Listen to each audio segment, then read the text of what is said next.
And here we go. So we'll wait a couple of minutes while attendees arrive in the room. It's really great to see so many exciting companies here today, really leading the way with New Zealand education technology. I like to believe that the people in this room are going to be the future Xeros and TradeMes and really exciting companies that are going to be leading the way in terms of New Zealand bringing value to the world. So I will get going while people continue arriving in the room. Kia ora tatou, nau mai, haere mai, ko Dave Moskowitz tēnei. Hi everyone and welcome to the EdTech Showcase 2020 Part 2. I'm Dave Moskowitz and thank you all for coming today. There's still people arriving in the room, so we will wait a little bit before getting started in earnest. Now, while we're waiting, I'd like to tell you about EdTechNZ.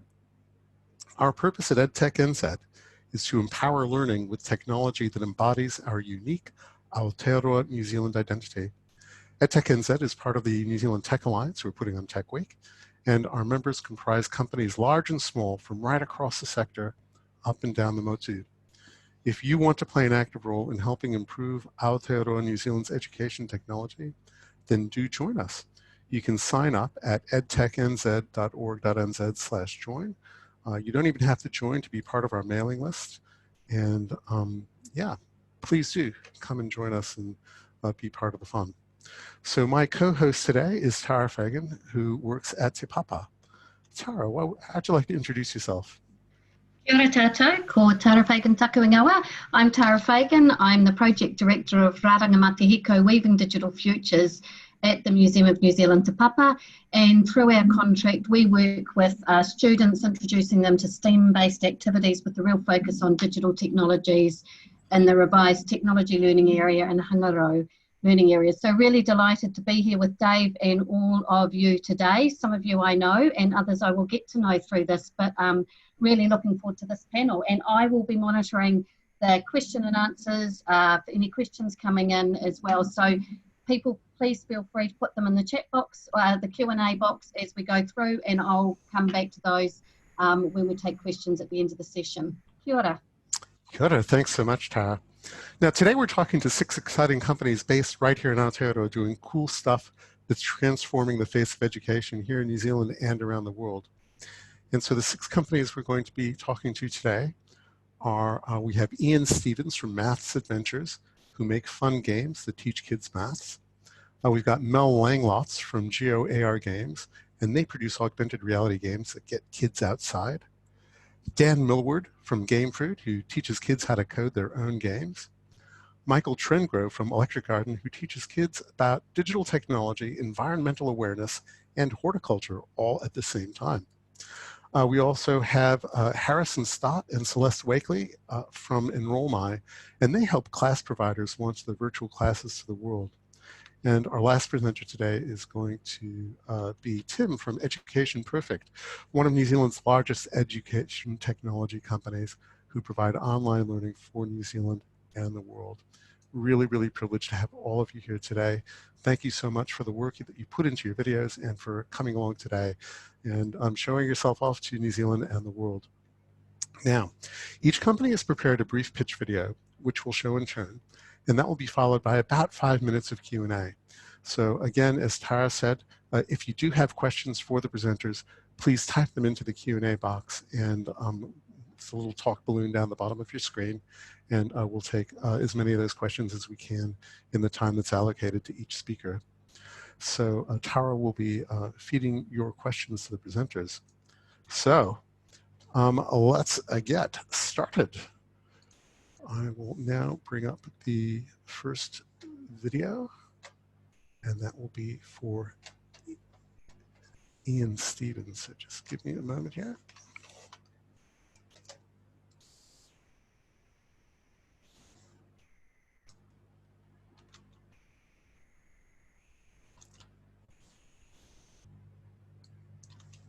One moment, please.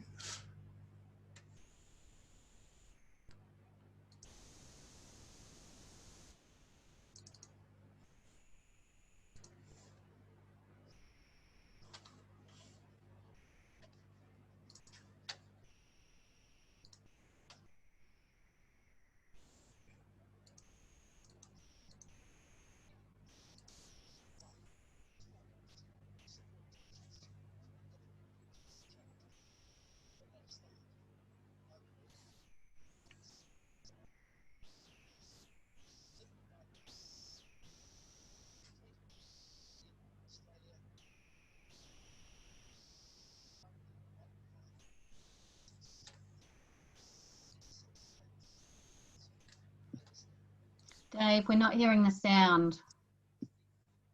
Okay, sorry about that.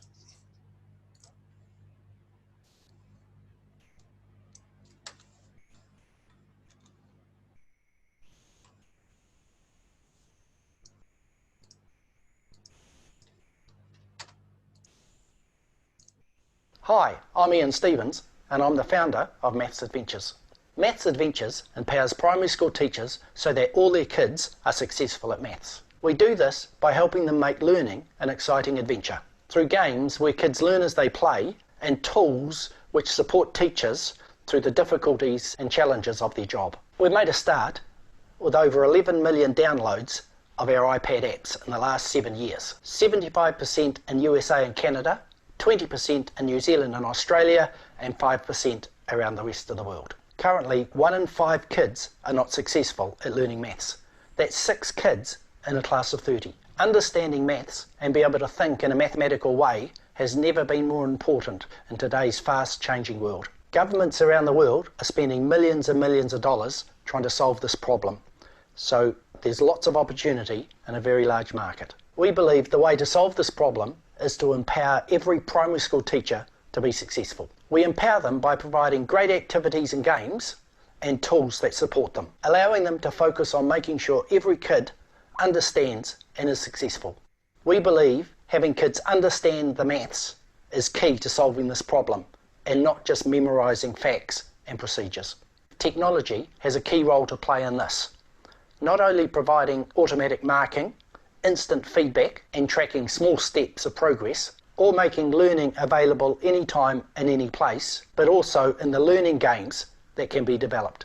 Let's look at 3 of the games we've developed so far. For example, Number Find. We know that kids who struggle with maths often don't see pattern and structure in the maths. A simple game like Number Find enables them to see it. Math Slide uses multiple representations of numbers and helps kids see the connections between them, leading to understanding. And Balance Game in Matic addresses a specific misunderstanding many kids have. By playing this game, the misunderstanding is quickly and easily sorted. To solve the problem and make sure all kids are successful at maths, not only requires well-designed and technology-powered games, but also tools to support teachers. Remember, teaching in a primary school is very complex and very challenging. Teachers have 9 subjects to teach, as well as teaching behaviour and social skills, etc. So it's not reasonable to expect they're going to be experts at every subject. And we know from research, maths is an area many teachers need support with. We're proud what we've achieved and developed so far, but we've got many more games and tools we want to develop. I encourage you to try our games and help us make sure every primary school kid is successful at maths. Awesome, that's really great, Ian. So I'd like to start with a question, Ian. How do you dream up these games? Where do they come from? Mainly classrooms. I spend a lot of time in class over the last probably 40 years. So it's working with kids, seeing what they do, what they like, what their needs are, and it's just the way I'm made. They just pop into my head, and then with lots of talking back and forth, what bits do you like, what worked, we come up with the ideas. That's awesome. I just want to remind participants, if you have any questions, please type them into the Q&A box. Over to you, Tara.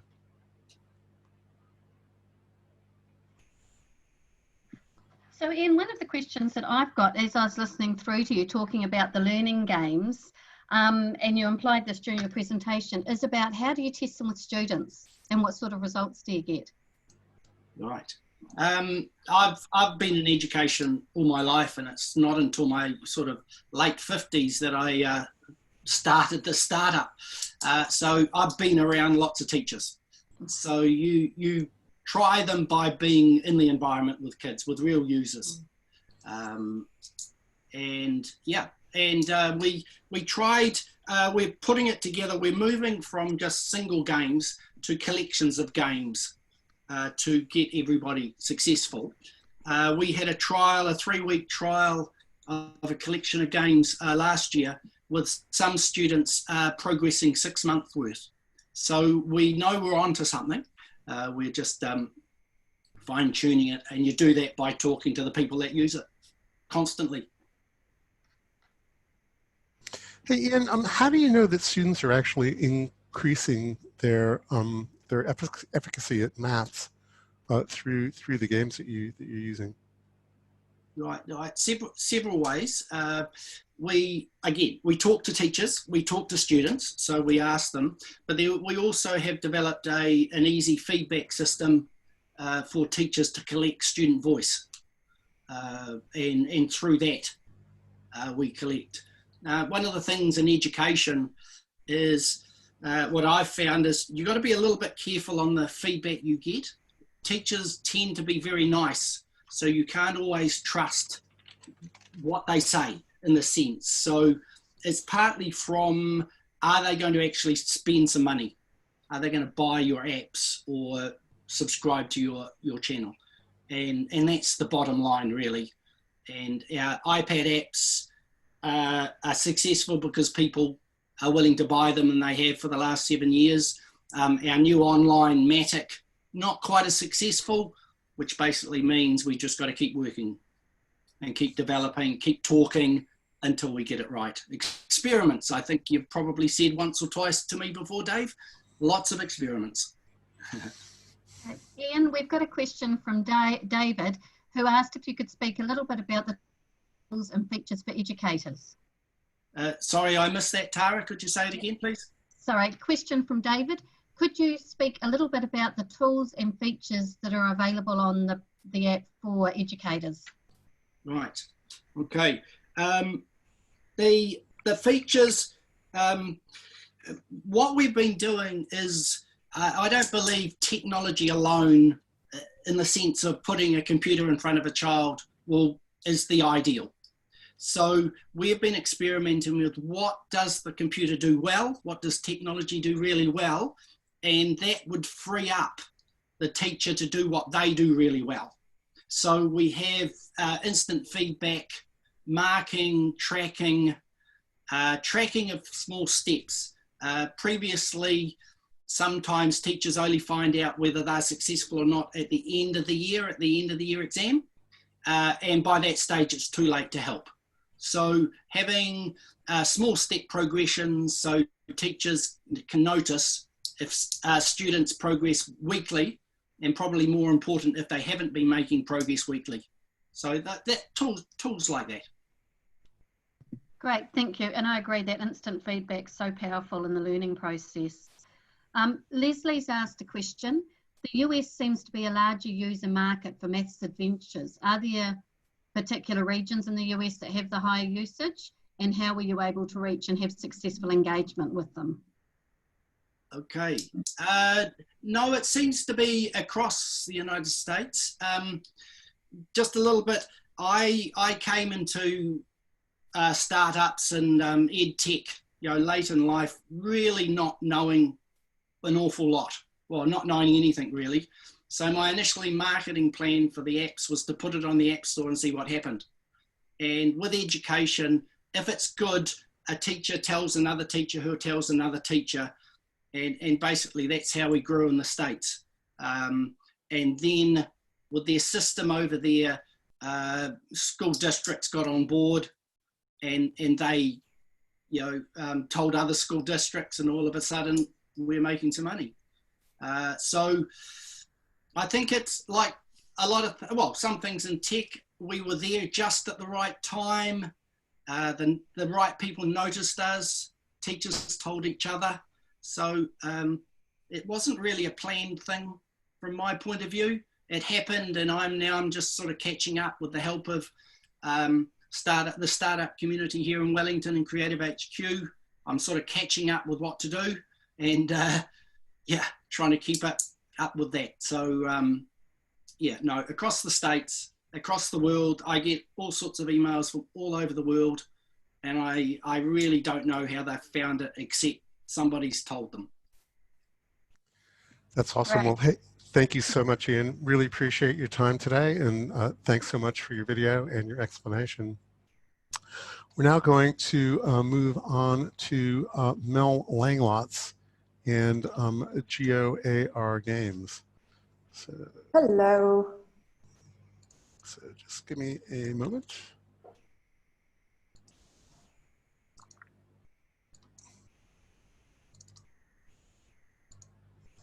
GeoAR Games is an Auckland-based game studio, and our team specialises in educational games that get kids off the couch and physically active outside.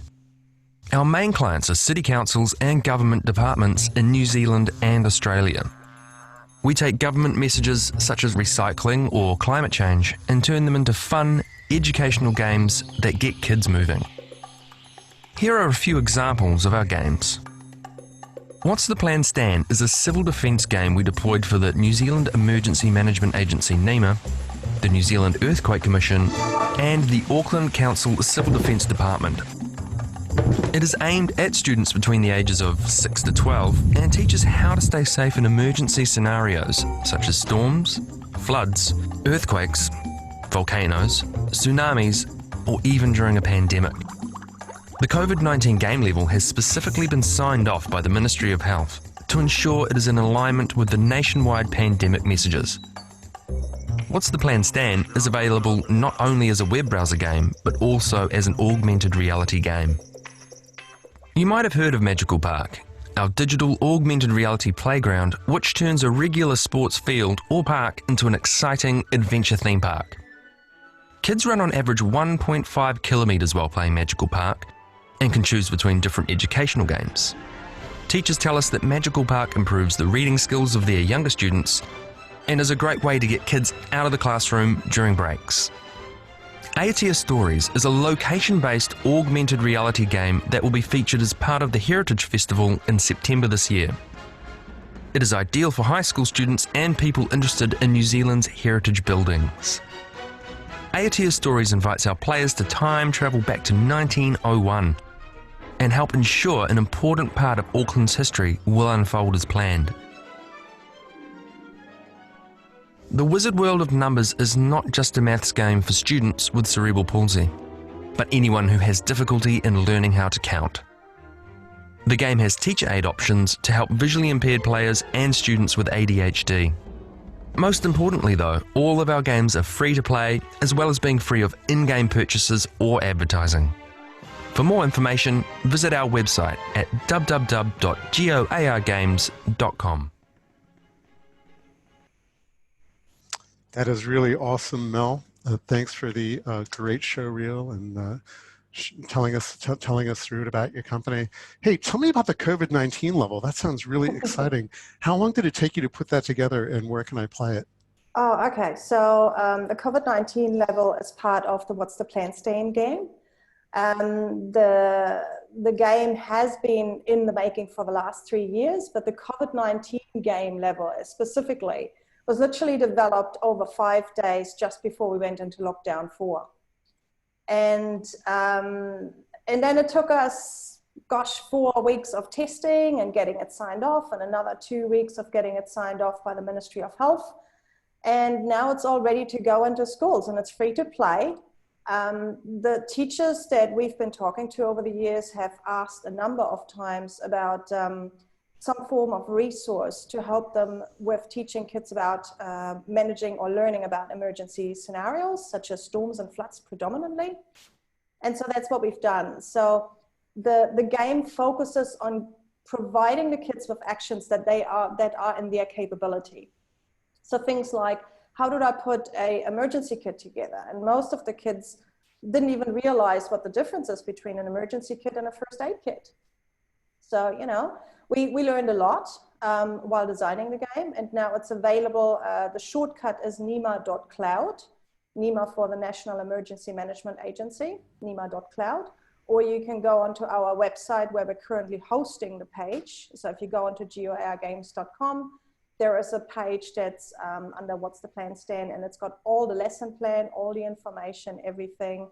So it helps the teachers to, with a set of questions that we have designed together with the civil defense team, to take the kids after playing through a conversation so that it does a deeper learning, brings out some misunderstandings and allows the teacher to foster a conversation. So you can play the entire game within one lesson. That's awesome. Hey, thanks so much for that, Mel. And I just want to remind people in the audience, please submit your questions for Mel through the Q&A box. Over to you, Tara. Great, Mel. Well, the first question coming up is from Tim. He's curious to know what your funding model is. My funding model, okay. Well, we've bootstrapped the entire way, and Magical Park is obviously one of our flagship products. It is very unusual in how we monetize it, because basically it's a digital playground that cities subscribe to. So cities pay us to activate a park. Schools get them for free as long as the park is, or the playground is within their parameters. And all the other projects are paid by the government or funded by the government. Great, thank you. That explains it well. Now I'm just going to go to the chat. There's been a question asked in there, which is a really great question, and it's addressed to all the panelists, from Tim, who is wanting to know what some of the challenges are with getting teachers to engage with your products in a meaningful way.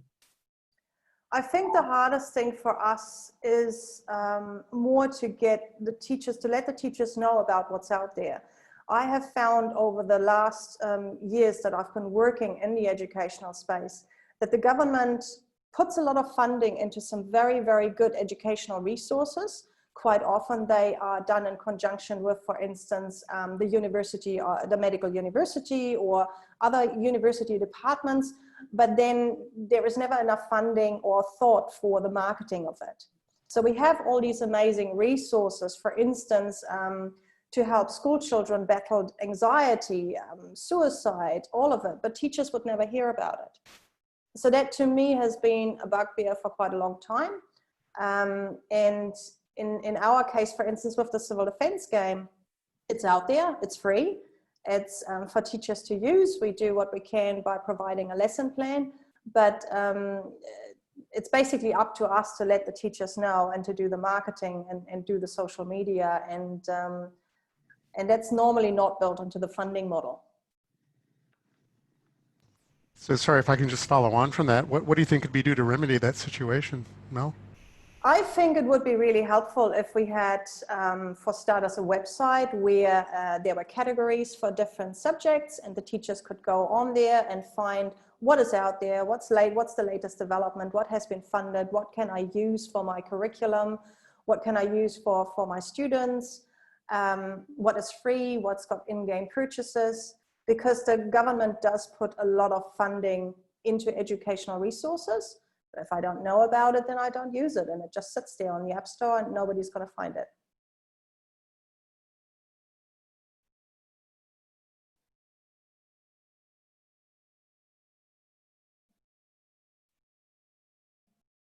Have you got any other questions? There's just one. No, in fact, we don't. They've all been answered, Mel. So that's fantastic. I thought there was one sitting there in the chat, but it looks as though we've got it answered. So that's great. Cool. Well, thank you very much for having me. Thanks so much, Mel. Thanks. Now we're going to move on to Dan Millward and Game Fruit. So just give me a moment.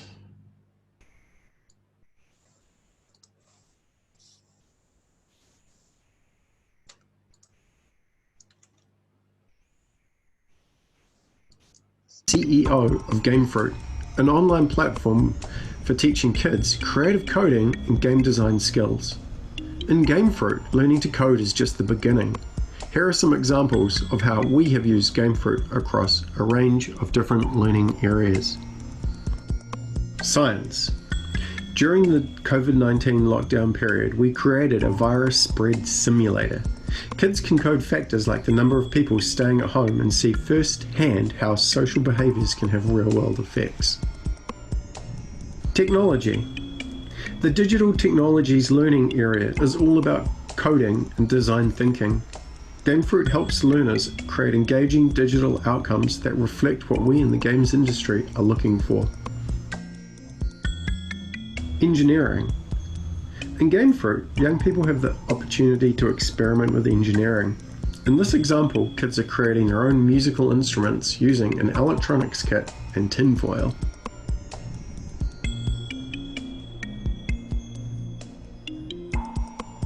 Arts. Gamefruit allows young people to explore our history and culture using a technology that is already meaningful and familiar to them.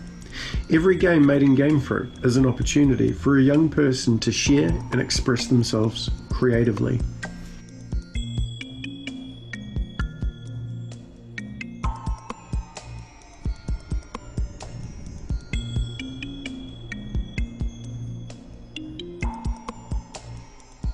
Maths. For some people, maths is cripplingly hard. I struggled with maths because I couldn't see how it applied in the real world. Creative coding, game design, and simulations provide real context to maths concepts and make maths accessible to a wider range of learners. In summary, kids love games and digital technology. At Gamefruit, we believe that the best and most memorable learning experiences are the ones that you love. So in today's digital environment, it makes perfect sense to use games and gaming technology as a framework for learning. Here's another quick look at Gamefruit in action.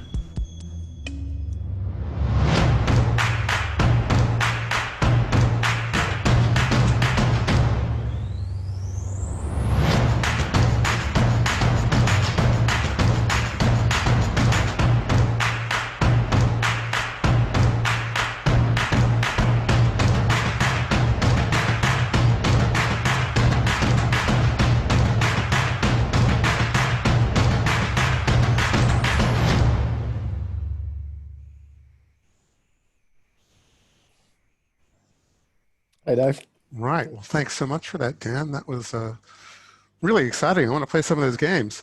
So if I were a student, how would I find out about your amazing Gamefruit system and how I could start designing a game? How do you get in front of people? Well, the place to go is make.gamefruit.com. And what Ian was saying about teachers sharing content that works for them in their classroom is certainly true for us. I think globally we've got over 1.5 million users now, and we haven't spent a cent on marketing. So I think that sort of speaks to the need for digital learning opportunities like Gamefruit. Great, thanks, Dan. Just a reminder to people, you can put your questions in the Q&A section and I'll be reading them out to each of the panelists. But Dan, I've got a question for you to start off with. You've got some very unique Aotearoa characters and imagery in your games. Can you talk a little bit about how you got them and the authentic nature behind those? I guess I'm asking as an educator who wants to know that what I put in front of students is realistic. So could you talk a little bit about that process, please? Yeah, for sure. So firstly, Mihi Maker was something we developed with the Māori team at Te Papa, and the pepeha format was actually based off somebody's pepeha from Te Papa, I can't remember who. The artwork in the Ngā Tākaro art pack in Gamefruit, which is our kind of like main marketplace product, if you like. It's free. I say marketplace as in a place to find content. In Gamefruit, we had to work closely with Pātika Art Plus Museum and the iwi in Porirua, and so we sort of had to seek permission from them to use certain artifacts in an educational context, and they were happy for that to happen.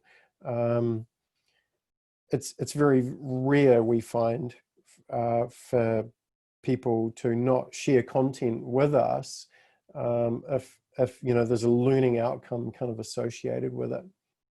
It's definitely all about co-design. It's definitely about asking for permission and you know, working closely with these groups. Great, thank you. Tim is asking, in a nutshell, what is your USP? A unique selling point. In a nutshell, the power to bridge, really amazing learning. Well, that's a really good question, Tim. I think today's kids love technology, they love games, they're digital natives, so it's really important that we can match their other experience is in life in an educational context. And we do that by combining complex learning outcomes with games technology to make learning memorable. Great. Edmund has a question, just acknowledging awesome stuff, Dan. Are you leveraging any existing platforms like Scratch? Sort of. Like, I love Scratch. Scratch is a great tool for beginners to learn code, and it does a wide range of things reasonably well. But you'd never use it to make an app. You'd never use it to publish a website or publish a game because the content's sort of locked in Scratch. Gamefruit does one thing really well, and that's game development. And so our product allows students to build on the skills they've learned in Scratch. In Gamefruit, they can make and publish real digital content. They can build a portfolio, and we can put them on a pathway to work in the games industry. Great, thank you. Now, you've got about a minute left. So the question I'm going to put to you is one from Tim that he's asked of all the panelists. What are some of the challenges, your challenges specifically, that are getting teachers to engage with products in meaningful ways? So what are the challenges in getting teachers to engage with them? I think for us, game development is a complex problem to solve, and which is why I think it's so important to have in a learning context, because we don't want kids and young people to be doing things that are easy. We want kids to be researching and pushing boundaries and doing things that are hard or harder, and that's when we're going to start to see them becoming innovators and entrepreneurs, hopefully, and tomorrow's game developers. For us, the problem hasn't been really getting in front of teachers. It's been, how do we monetize a product that teachers really, really want that's currently free? And we've been, a lot of our business activities around Gamefruit as an online platform have been supporting Gamefruit as a platform. And so we're at a point in our business where we're trying to work out how to monetize our platform and scale.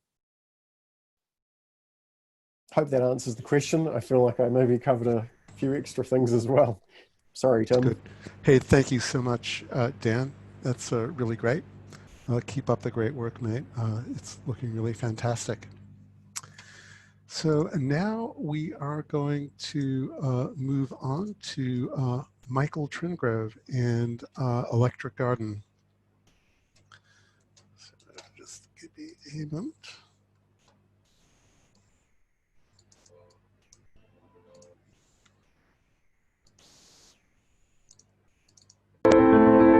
As of 2012, 31 million primary school pupils worldwide dropped out of school. In New Zealand, we've one of the highest school dropout and the lowest high school completion rates in the developed world. We are not doing enough alternative education to reach exceptional young people who do not fit the academic system or to make them more curious. One study found the linkage between school dropouts with later risks of socially unwanted activities leading to lower income jobs or even suicides. School and uni dropouts felt they were learning to pass exams, not learning for the real world. Our vision is to help educators teach complex concepts using an out-of-the-box innovative science kit, which is embedded with frontier technologies and Tamariki Learn through hands-on activities that is connected to their backyard garden. For educators, this acts as an end-to-end kit, which keeps the kids engaged alongside the existing curriculum.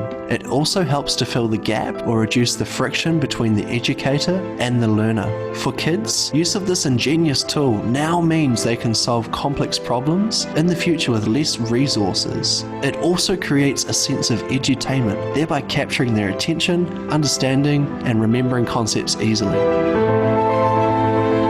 Normalizing this innovative thinking will be the seed of future innovation and the kids' confidence when they grow up.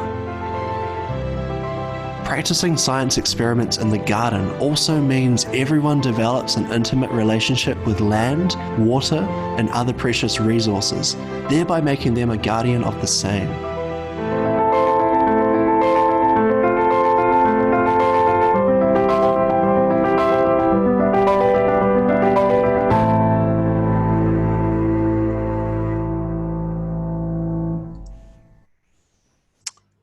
Wow, thank you, Michael. It's a really lovely video. Tell us, how did you come up with the concept? Yeah, so the concept for the electric garden actually came about at the 150th anniversary of my primary school. And I was down there and talking with an old friend's mum who was running a gardening program at the school, and in fact across about 8 schools in the Waitaki Valley. And at that time, I was just fully involved in Code Club. So, the digital technology side, she was sharing about the gardening, and we were just sort of talking like, what would happen if we mashed these 2 ideas up and we actually got kids outside, getting their hands dirty, engaged in the gardening, but brought in science, computer science and digital technologies concepts through that. So that was really the seed of it. And then we ran a pilot with about 70 schools. And we quickly found out that teachers weren't so interested in putting together an Internet of Things kit. They really wanted something that just worked out of the box and that they could deliver the education behind it without having to worry about whether this thing was going to work or not. So yeah, that was kind of where it all started from. And that was about 2 years ago that the seed of the idea first was born. Cool. Just want to remind the audience that if you have questions for Michael, please enter them into the Q&A box. So tell me, Michael, how do you keep the ideas fresh? How do you keep new things going, getting rolled out to your user base? Yeah, so we have an amazing team that works with us, and we have some really strong relationships with educators and schools. So we've spent a lot of time building those relationships and getting those feedback loops. So a number of us work in programs as well. For example, I've just started a program with 50 students at a community garden. And these are kids as part of 1,000 high schools and 1,000 students in the East of Christchurch each Friday do a full sports day. But there was an option to do gardening, and 50 kids opted out of sports and have come to do gardening. So I'm there working with these kids, and I'm seeing firsthand how they're interacting with the online platform, the questions their parents and teachers are asking, and then I get to go the next day back into our office and share all that with our team. So that's really how we keep the ideas flowing and keep trialing new things. Great, thanks, Michael. That sounds really amazing. And having experienced your product, I can agree. I can see, kids being engaged with it and getting outside, which is fantastic. One person has asked, does the product rely on a school with a garden to use? No, you don't have to have a garden. Obviously, if there is a garden, the sort of friction's a lot lower, but it can be used inside, so even with garden plants, or it can even be just used in a classroom to monitor classroom conditions, such as the humidity and the temperature. We're not a gardening program. We're a tool that's designed to be, we have a tool that's designed to be work alongside existing programs. But also it is becoming a bit of a catalyst. So, about 55% of New Zealand schools do have a garden, but more and more are beginning to get into it. Great. And in fact, I've seen it used on pot plants as well, more so for the fact of tracking the data and the use of it.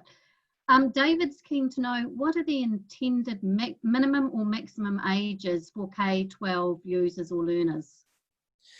Yeah, so for the electric garden, we're sort of targeting the age 5 up to the end of intermediate, so around 13 years. That's currently, but we are beginning to build resources to go up into the high school levels.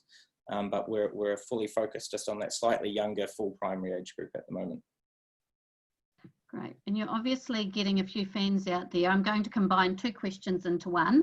The first question from an anonymous attendee is, can parents purchase for their own students, their own kids, and use it at home? And the second part to that from David is, does the product ship internationally? Well, good question. So yes, parents can certainly purchase. If you go to electricgarden.nz, there's the buy now button there, and you can simply purchase, and you'll get access for everyone in your household to the online platform. And actually our first ever paid customer was a homeschool mother. So, and we've been supporting her here in Christchurch. We absolutely intend to go international. With hardware, I mean, everyone always says, you know, doing hardware is hard, and that is exactly true. So we actually only launched in February this year, and we had about 50 schools purchase, and then the lockdown happened and everything just went really dead. So we're just picking back up now, and we're really beginning to build up a bit of momentum ahead of spring. But we'll be thinking 2021 to look at international connections. We are an IoT product, so there are some slight hardware differences around the LoRaWAN frequency used in certain countries. So yeah, there's some considerations, but it's certainly in the business plan. Great. Now I'm just going to take a couple of final questions from the Q&A. What's the first one's from Edmund? What's the life cycle of the electric garden for a student? How long will they interact with it for? Yeah, so it somewhat depends how long they're in the classroom that the teacher's using it for. And to be fair, we're not at the end of our first year, so we want to see how teachers are using it. Obviously, if you're a family that purchase it, you're there. You always have access, but it is a subscription model, so it's a hardware and software subscription service. So if there's any issues with the hardware while you're a paid up subscriber, we'll simply either fix or replace your unit. And at the end of the cycle, at the end of the year, if you want to opt out, we simply get the unit back from you. Right. Well, thanks so much, Michael. Unfortunately, there are more questions, but we've got to stop there to leave room for the other presenters. Clearly getting a lot of traction, a lot of interest, and I wish you luck with that. And we all do. Really, really valuable service you're providing. So thank you very much. Now we are going to move on to Enroll My.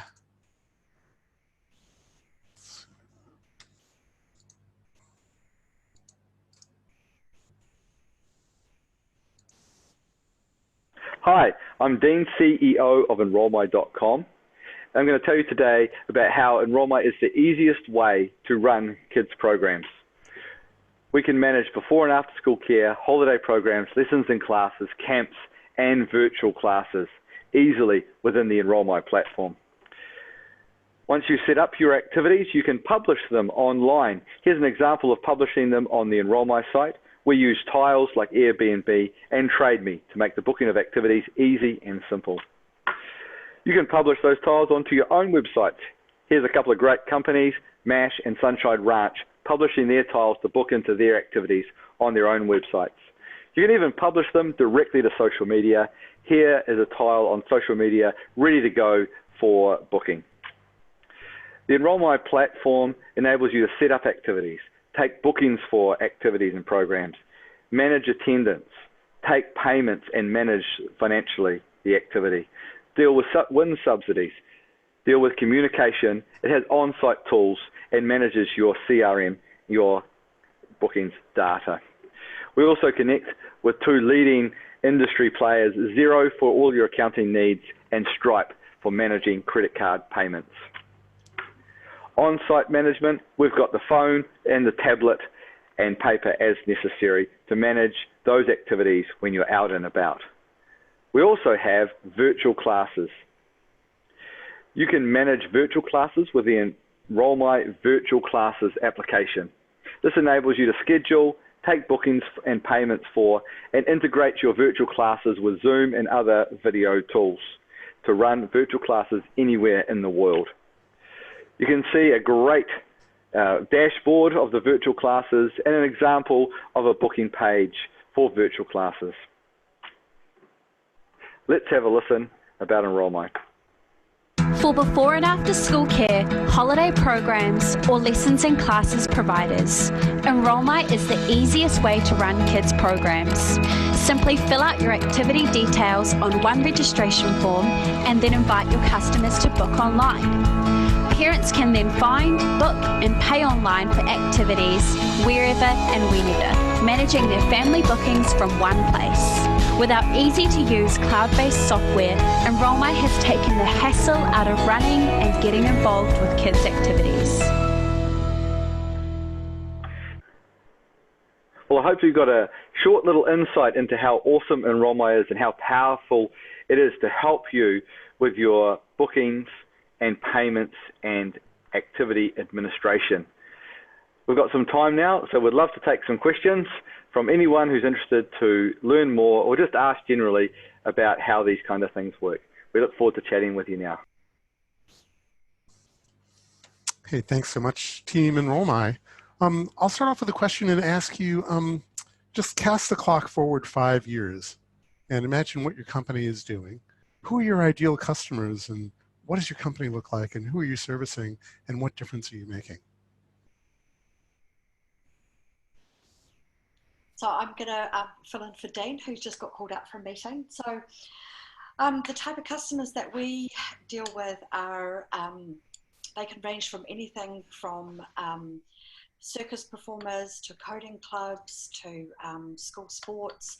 So basically who we want to service and make it easy for people to manage their day-to-day life is anybody who's got families who are managing activities. So it's, you know, leaping 5 years old. I mean, people are still having children, and they're still going to be doing activities, and it's just not an industry that's gonna stop.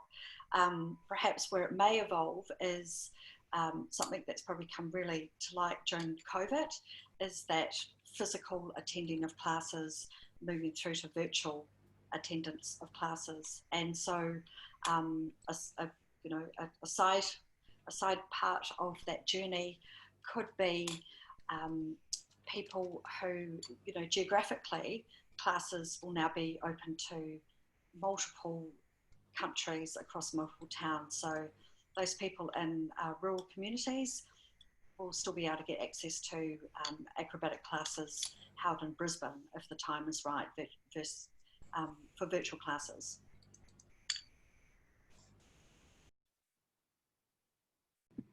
Great, thanks Celeste. So one of the first questions we've got through in the Q&A from David is, do you aggregate a marketplace yourself, or is the model B2B white label?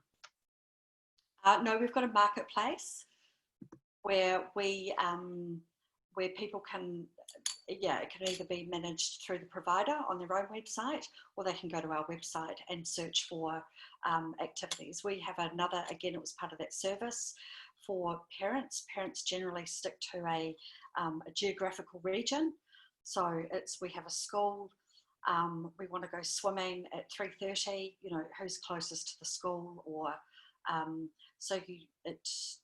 we have the marketplace, and we find that with school holiday programs, activities, the only place that really ventures out is if a child does have a special interest in something, and that may be like horse riding, where a parent will venture across town to something, or parkour or something like that. But yeah, it's generally, we operate both for those reasons.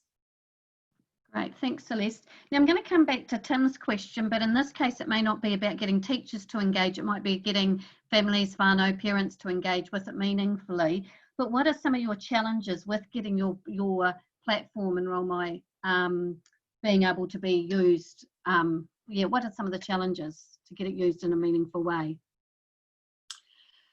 I think there's a couple of challenges. It's moving through.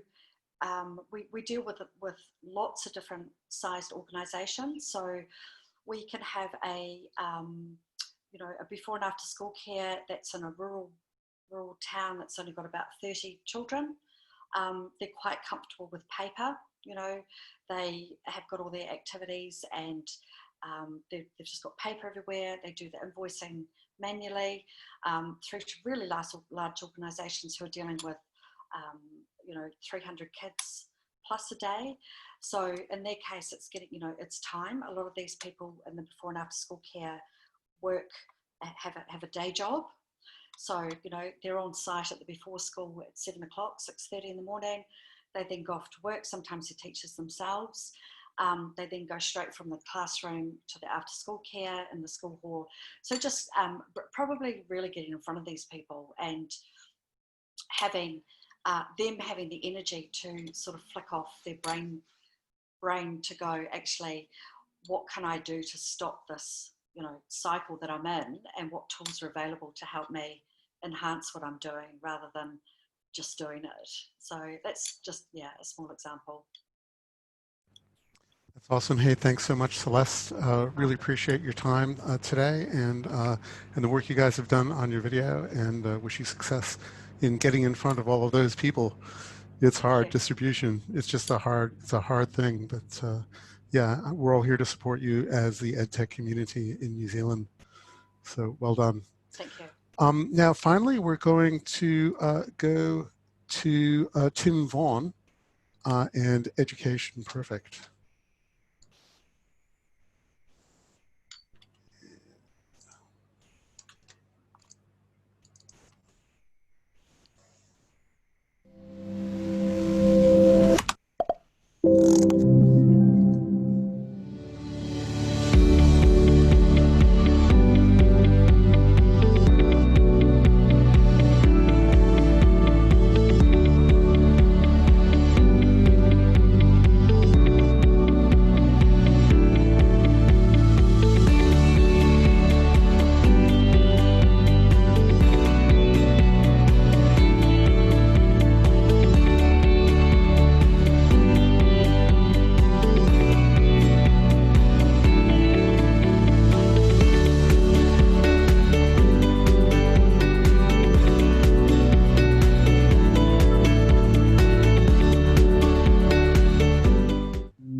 Cool. Well, thanks so much, Tim. Hey, my question for you, Tim, I'm going to just start off, and I'd encourage other people to put their questions into the Q&A box as well.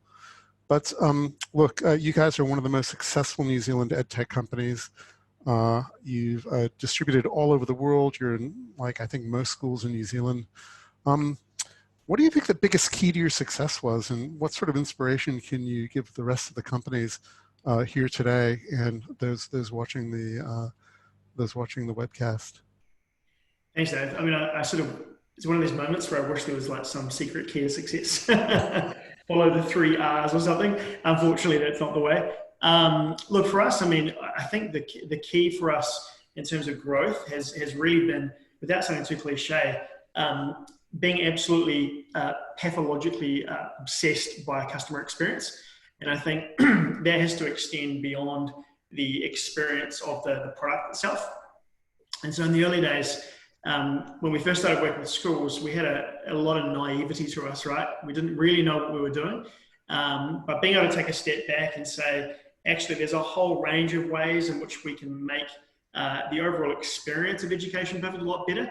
And that goes from everything through the customer support, the kinds of emails that we send, the tone of our voice. It's all those little variables or touch points that you can have.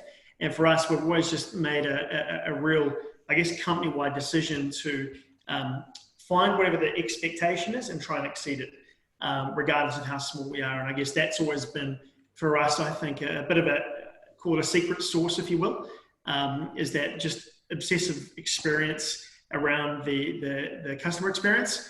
And then also just staying really, really close to our users. So continually being in front of them, continually listening to them, trying to stay away from that,